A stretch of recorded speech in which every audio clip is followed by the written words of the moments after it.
Hello, everyone. Welcome to another amazing episode of Inspired Action, where we dive into the most pressing leadership challenges and hope to inspire you to take a more coach-centered and people-focused approach to leadership. I'm your host, Kyle Pertuis, and it's time to get started with our three amazing guests for today.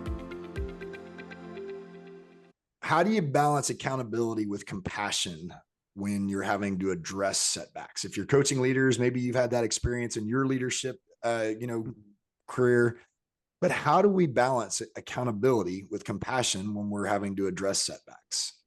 We'll just go in reverse order. Randy, if you want to kick that one off. I'll give you a shot. I think that's a great question. And because, kind of to the point I made earlier about a helplessness mindset. And we all do that, right? Well, at least I do. I've done it. If something didn't go my way, my first reaction is to blame other people. But I think the value of having someone who can be a thinking partner as a coach or a good peer who can ask the questions that we think about, well, how did you prepare for this? Okay, who got picked for it as a promotion is a good example. So who did get picked for the promotion? What's different between your preparation and their preparation? And keeping those questions unemotional and objective, but very factual. What I find in working with my clients is it really does take them to a place of personal accountability and looking at the pieces of the puzzle that they own and what they can do about it. Yeah, no question. When I think about this, it's kind of like teaching your kids how to walk, right? Rarely would we say, well, they fall down. You clearly lack discipline and strategic execution. No, we're going to say, hey, good try, get back up, right? No, we got to keep doing this thing. I love it. All right, Alejandra, what would you add to Randy's comments? And I think that a lot of, again, I have to go back to what I do, right? Because I talk to a lot of these engineers who are, I think they use the word accountability so many times. And actually today I've heard that word, I don't know how many times. They feel so responsible for everything to work out, right? They have in this mind of problem fixing, and they feel that they have to hold people accountable, and I have to hold them accountable, and it's my job and my responsibility. And they struggle so much with that because they know that they have to do it in a way that is efficient. Even that word is very engineer, right? They have a word that it kind of meets an objective, right? And I always think about that. We are all humans, and generally speaking, we're all these humans trying to achieve a goal. So let's try another way to think about the humanity, think about what makes us humans. How are we together in this? How can be another way that you can approach this in a way that is not this direct? This is 1, 2, and 3, and you only met 1. And what about 2 and 3? And one of those are going to be met, right? So, and it takes some time. But I think when I emphasize the humanity in all of us, that we're all trying, and that there are certain human skills and characteristics that we can get us closer together. I think little by little, I think that we can really realize that we are very likely all together trying to make it work, right? But I think if they can stay away from that, I have to keep people accountable, is my responsibility. Instead, think about how can I bring more humanity into what we're doing? How will we connect at a more deeper level? How can we share values, share experiences? I think there's a lot more that can be done instead of just being the accountable sergeant, right? That Yeah. Going to be. Yeah. And I hear, and I think it's kind of balancing, not confusing a mistake with something that's a measure of worth, right?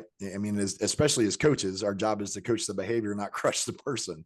And I think you can say that for any type of leadership, right?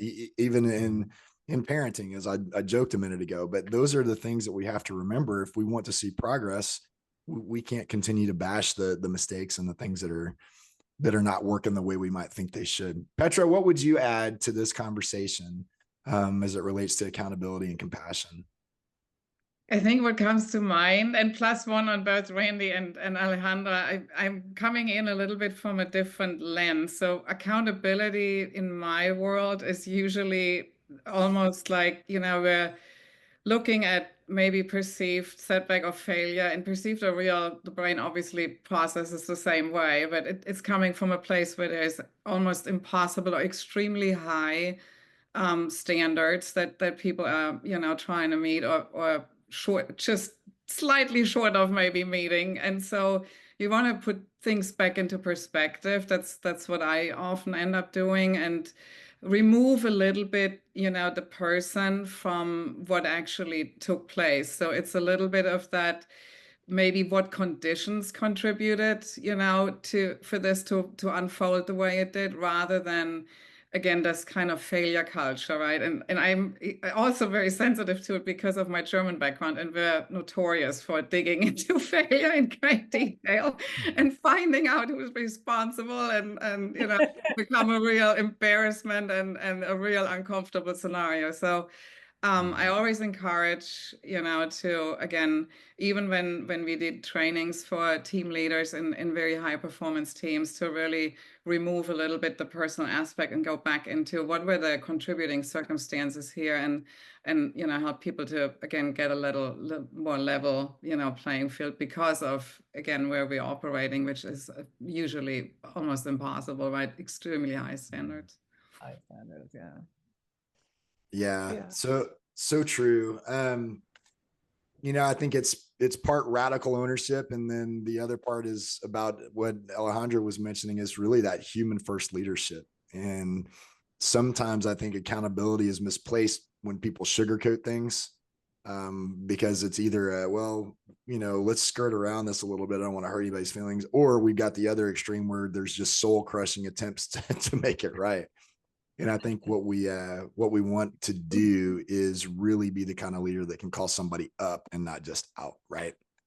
Well, that's all the time we have for now. I appreciate you guys offering your incredible experience and insight and sharing that with us on Inspired Action. Be sure to join us on LinkedIn at noon every Thursday, and on the MindFit Coaching YouTube channel almost anytime you'd like to watch. Thanks again. We'll see you soon. That's a wrap for another edition of Inspired Action, the Leadership Forecast. We're so grateful for our guests today and the impact they're making with the work they do. Be sure to check out our YouTube channel to watch the longer version of this episode, and be sure to like, comment, connect with, and follow me and each of our guests. You'll find all of our links in the caption of this video. Thanks for watching, and be sure to tune in every Thursday at noon Central, 1 p.m. Eastern for new episodes.